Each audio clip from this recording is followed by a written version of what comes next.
Pragmatical. There are so many traits I wish I had, so many features I always dreamed of, and so many stories I never told. If I may, please make sure that you're comfortable right now. Don't think about the next chore you've been putting off. Relax your mind and stay here with me for the next 10 minutes.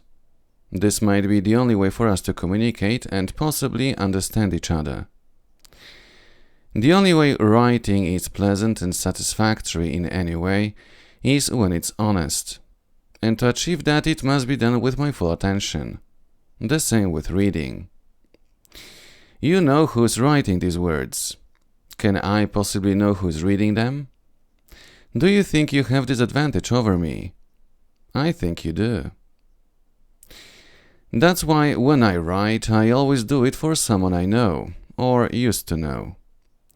When I record audiobooks, I always read the story to that same someone.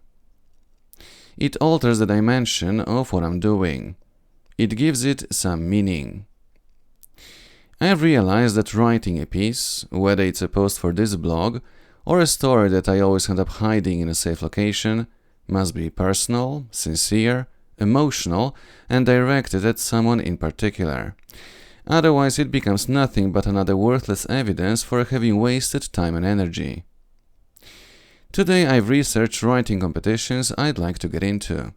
It's not the first time I've done it, but I finally think I'm ready for some genuine feedback from professionals. And something very interesting occurred to me. What story should I write? What story should I send? And which one is the right one for which competition? And then it came to me. The only way to know is when you have no doubt, when there is no hesitation or resistance.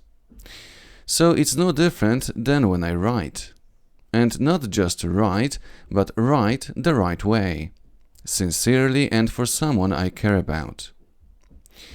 Becoming a writer, and I think it's true about any profession, is only possible when you've attained a pragmatical approach. And unfortunately, this is a trait I'm not very familiar with. The past few months, however, have brought some interesting changes into my life. Changes that make pragmatism a lot more relatable for me. It all started with a chessboard. Probably the only board game, or any other game for that matter, that's ever given me any insight into myself and the world around me. Every move must make sense. Every step bears consequences. Every blunder may be your ultimate downfall. And yet there is so much hope in it. Why? Because there is always another game to be played. There is always another opponent just waiting for your challenge. Playing chess has given me insight into what pragmatism is, and this trait turned out to be way less alien to me than I ever thought. So why is that important?